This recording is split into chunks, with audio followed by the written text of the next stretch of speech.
Fine, le sujet du jour, c'est comment les États-Unis, comment Trump peuvent se sortir de ce bourbier dans lequel ils se sont mis eux-mêmes. Trump semble vouloir dire, écoutez, débrouillez-vous, de toute façon, moi, ça ne me concerne pas, ou moins. Le détroit d'Ormuz, c'est plus le problème des Européens, des Asiatiques que le problème des Américains. On y passe beaucoup moins en termes de trafic. Je m'en lave les mains, je fais le Ponce Pilate après avoir volé au secours d'Israël et voulu affaiblir l'Iran. Eh bien, l'irresponsabilité du maître du monde, de l'empereur Trump, tiens, ça c'est pour le moins surprenant. Alors comment, pour Trump, se sortir sérieusement maintenant de ce bourbier, Fine?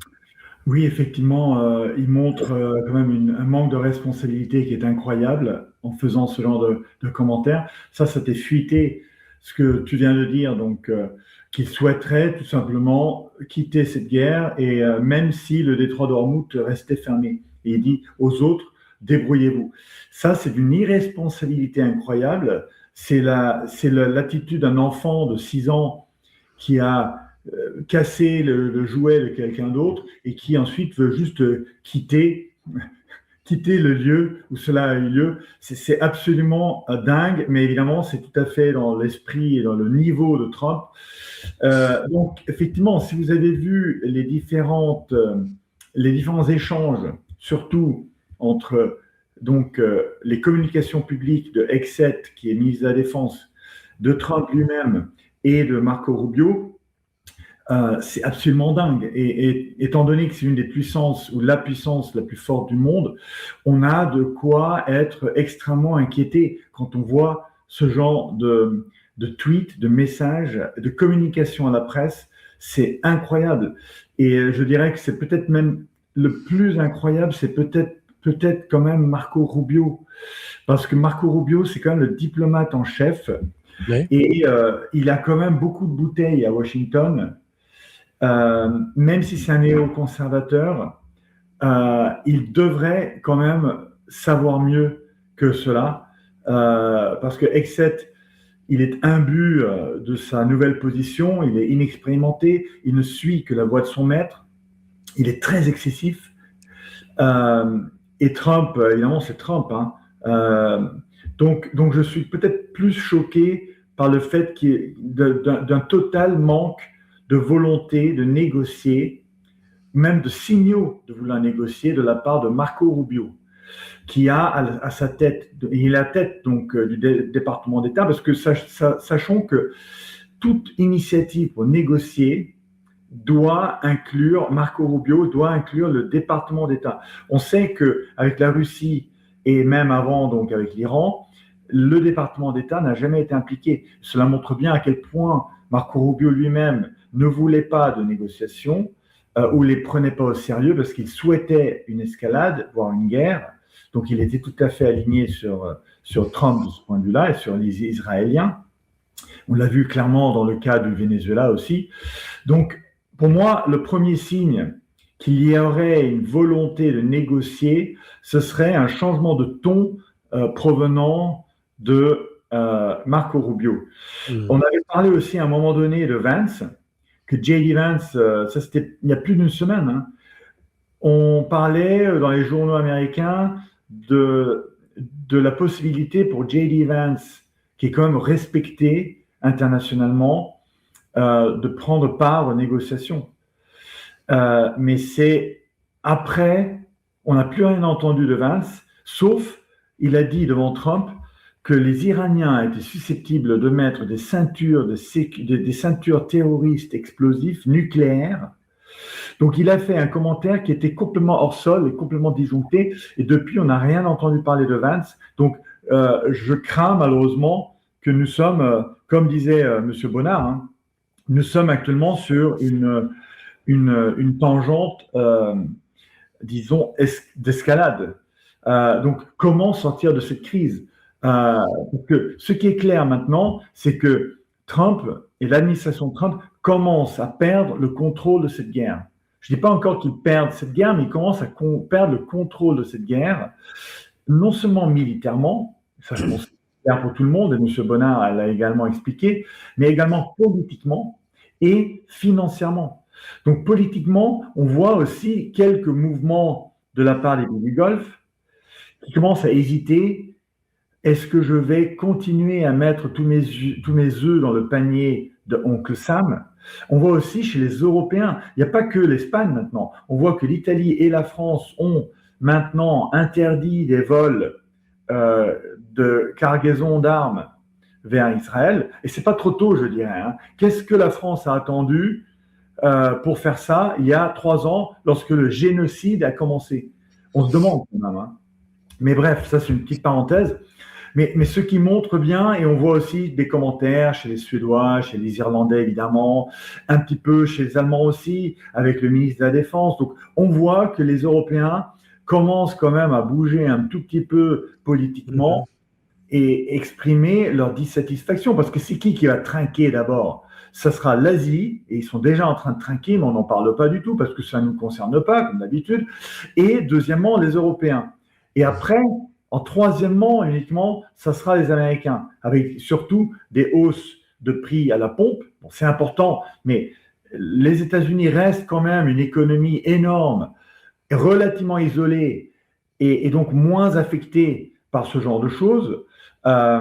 Donc voilà, donc, pour résumer, donc, militairement, politiquement et financièrement, parce que maintenant vous avez aussi des institutions financières qui commencent maintenant à parler réellement de crise et de vouloir mettre la pression potentiellement sur les États-Unis pour arrêter cette guerre. C'est pour ça d'ailleurs que Trump a fait un entretien au Financial Times. Pourquoi est-ce que Trump ferait un entretien au Financial Times où il a été complètement disjoncté comme d'habitude, hein? Il n'a pas apporté de calme, au contraire. Mais il a choisi le Financial Times parce que cela représente des intérêts financiers, surtout européens, et c'est lu par le monde entier, beaucoup plus que le Wall Street Journal. Hein?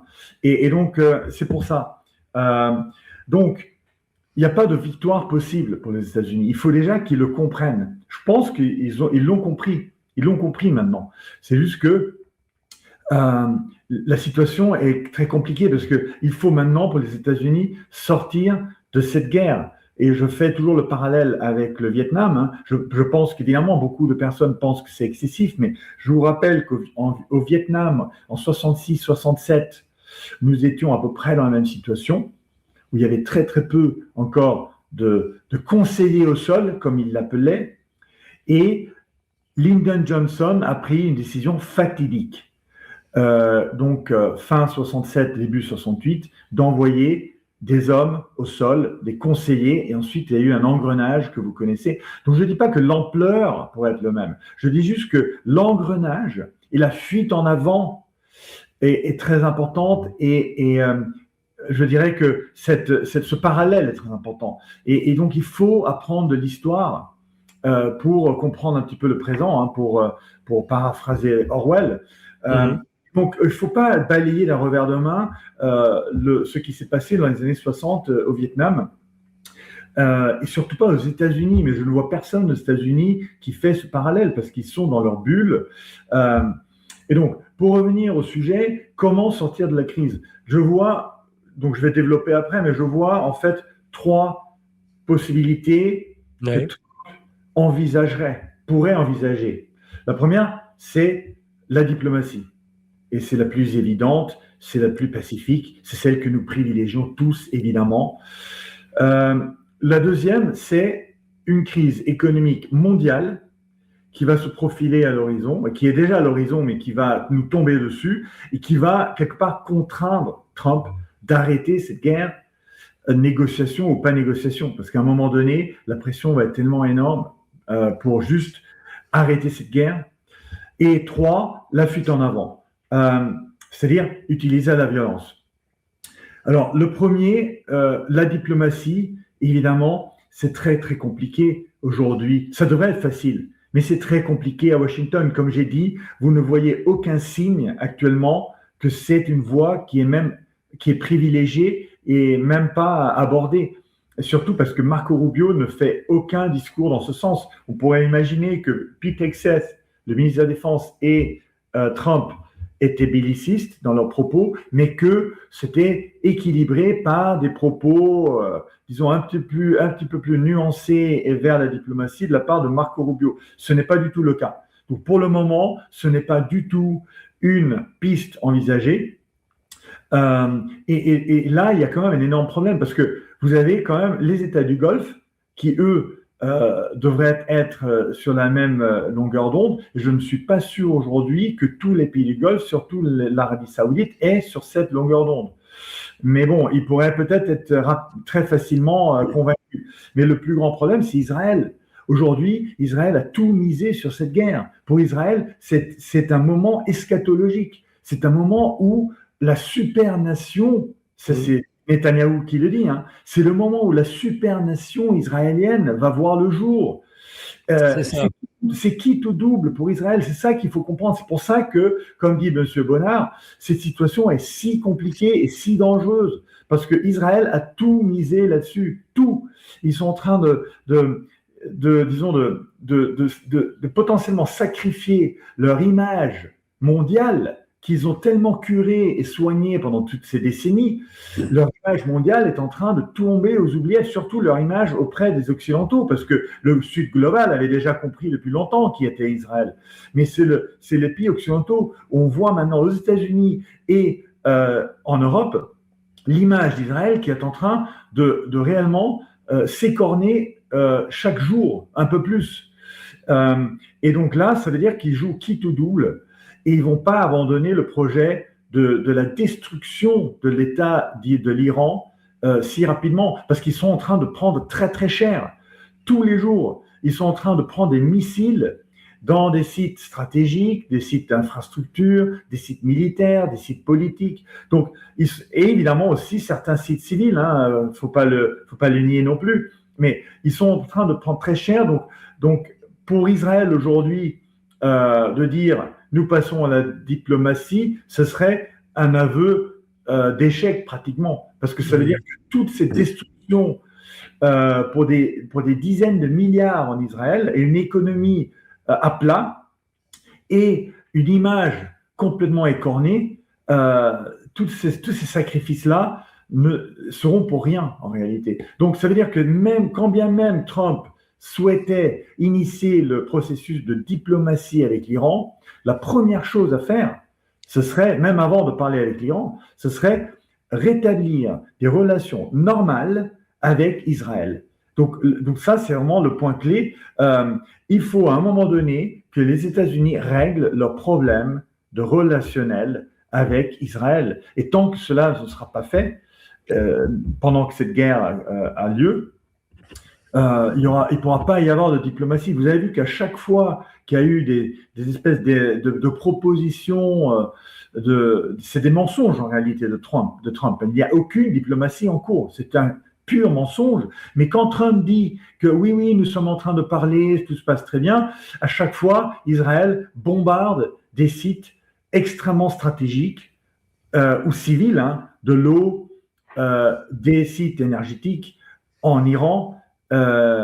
Donc les Israéliens font tout évidemment pour empêcher un rapprochement potentiel entre l'Iran et les États-Unis. Donc ça c'est la première chose. Et là, on sait évidemment que ça c'est extrêmement compliqué. Donc c'est pour ça que je ne vois pas pour le moment de voie de diplomatie.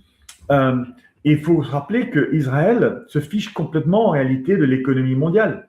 Ils sont dans un état d'esprit où l'objectif principal, c'est le grand Israël, et c'est Netanyahou lui-même qui le dit maintenant ouvertement. Ils disent qu'ils veulent annexer donc 10% du Liban, hein, tout simplement, jusqu'à la rivière Litanie. Ils le disent très ouvertement.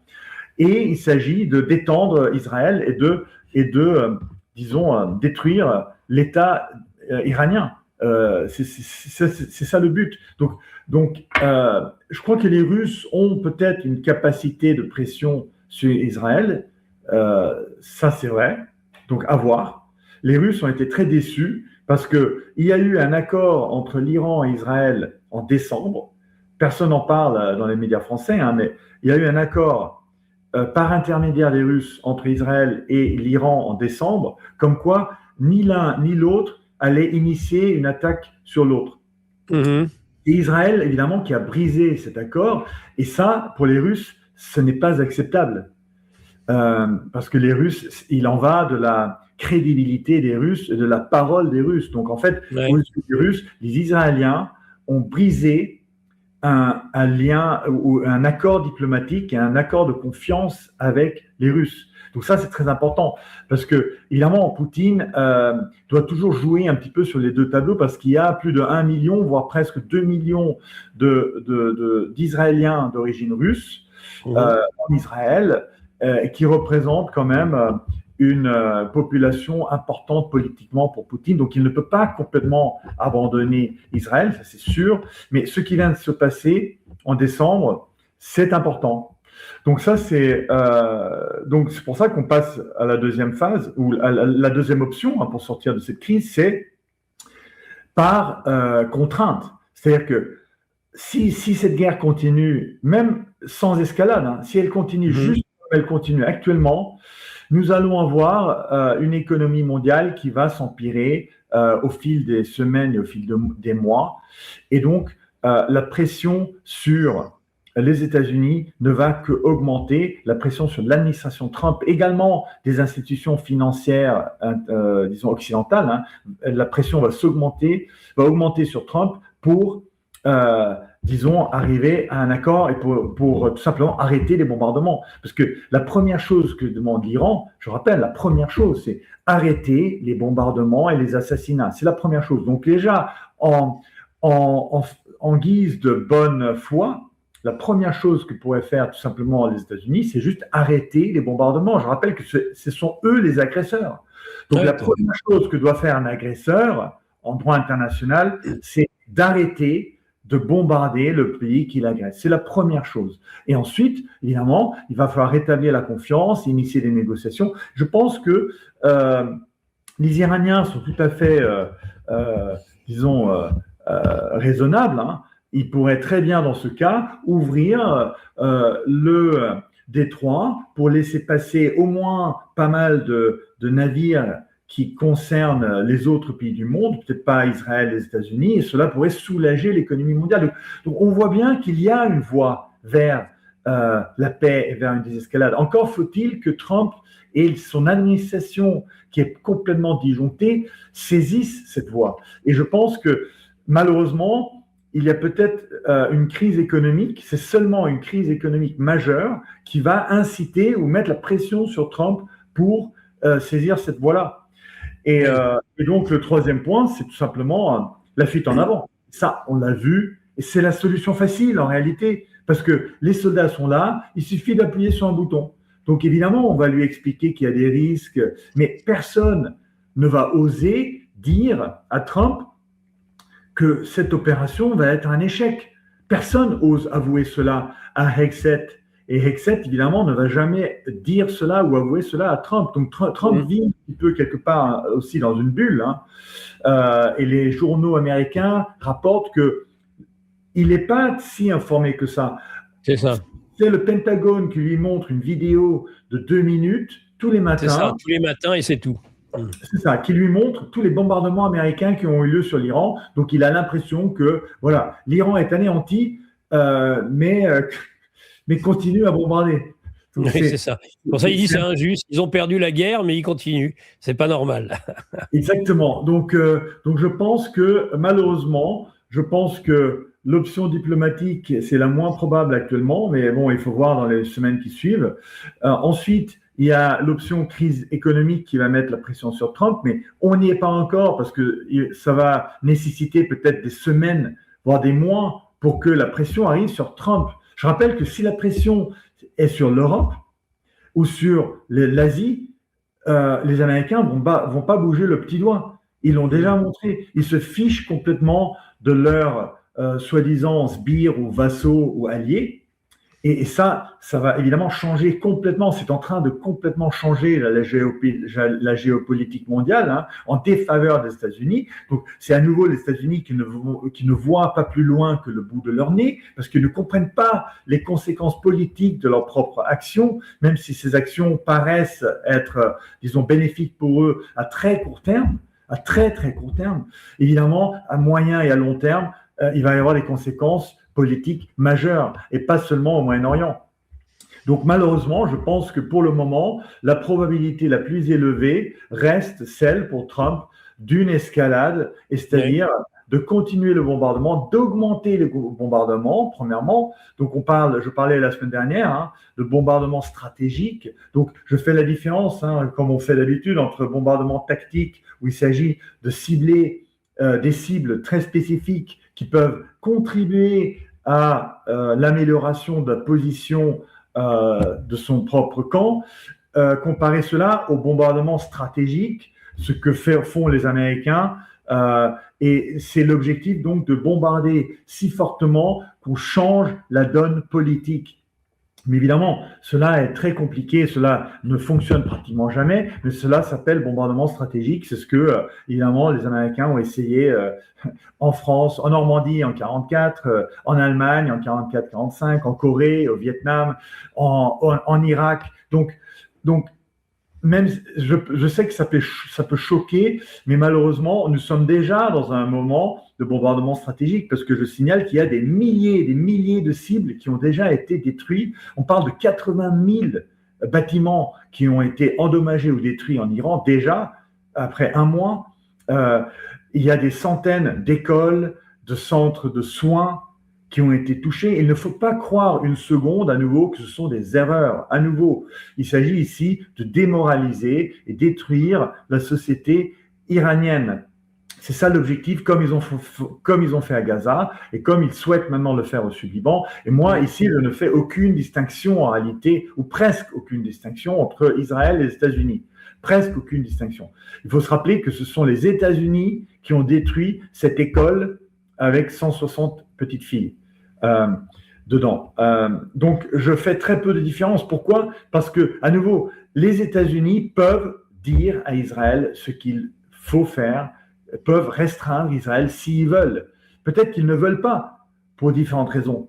Et c'est cette relation extrêmement malsaine entre Israël et les États-Unis. Mais il ne faut pas oublier la différence de taille, à nouveau, que ce sont les États-Unis qui peuvent décider, à un moment donné, de restreindre Israël. Peut-être que ce moment viendra. Mais il faut bien comprendre la relation de pouvoir, même si je suis tout à fait d'accord qu'il y a un lobby extrêmement fort et que les Israéliens ont sûrement des documents ou des possibilités de pression sur l'administration ou sur Trump lui-même. Néanmoins, on peut dire non. L'Espagne a dit non. On peut toujours dire non. Charles de Gaulle a dit non. Donc même si on est dans une position qui est peut-être inconfortable, il est toujours possible de dire non. Il ne faut pas oublier cela. Et en fait, les États-Unis est beaucoup plus puissante qu'Israël. Et voilà. Et donc, pour revenir à la solution donc, militaire, effectivement, je pense que là, je suis un peu en désaccord avec M. Bonnard. Je pense qu'il y a un jeu qui est joué par Trump et par ces médias aussi, il faut le dire. On n'arrête pas de parler de l'île de Karg, et je suis persuadé que cela est un leurre.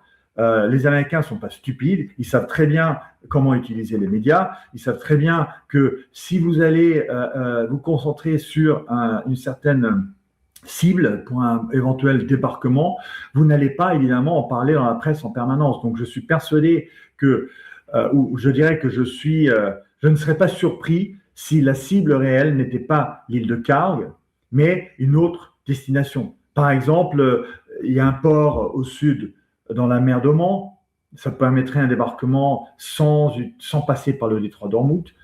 Voilà. Et ça se trouve aussi au Baluchistan. Donc les Américains pensent peut-être qu'il peut y avoir une résistance locale.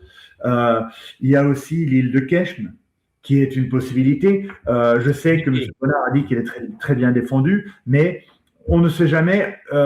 C'est intéressant qu'on ne parle jamais dans les médias de ces options-là. Jamais. Et donc, ça me donne un petit peu la puce à l'oreille. Donc, moi, je dirais que pour le moment, il y a plus de 50% de chances qu'il y ait une fuite en avant, un débarquement et une prise, une saisie d'un territoire.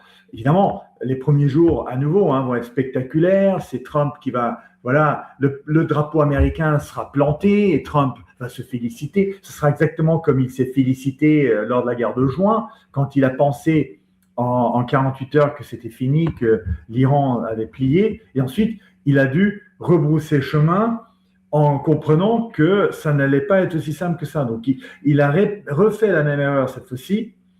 Et il va potentiellement avoir son Vietnam. Parce que si les Américains débarquent, là, vous êtes réellement dans un engrenage à la Vietnam. Parce que ils font défendre les boys. Il va y avoir évidemment beaucoup d'Américains dans ce cas qui vont soutenir l'administration parce qu'il y a le phénomène patriotique traditionnel. Hein, il faut défendre les boys. C'est l'expression américaine My country, right or wrong. C'est-à-dire mon pays, que ce soit bien ou mal, qu'il fasse une erreur ou pas. Donc ça, c'est très américain. Hein. C'est-à-dire que quand les boys sont impliqués, là, j'oublie tout, j'oublie tous mes critiques de Trump, je vais me rallier à la cause de mon pays. Et c'est quelque part un petit peu normal, c'est un patriotisme standard, hein. Mais ça, c'est très commun aux États-Unis. Donc peut-être que Trump aussi essaye ou pense pouvoir jouer sur cet effet, pouvoir, disons, appeler à l'esprit patriotique des Américains parce que ces chiffres dans les enquêtes d'opinion sont au plus bas. Je rappelle qu'ils sont au plus bas avec, je pense que c'est 17% d'avis favorables uniquement. C'est le plus bas de n'importe quel président, même Carter à la même période.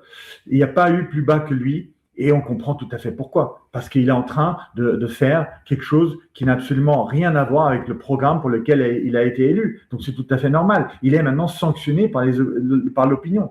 Donc tout simplement, donc pour résumer, en fait, je pense que cette troisième option, malheureusement, c'est celle qui est la plus probable actuellement. On verra la semaine prochaine, mais actuellement.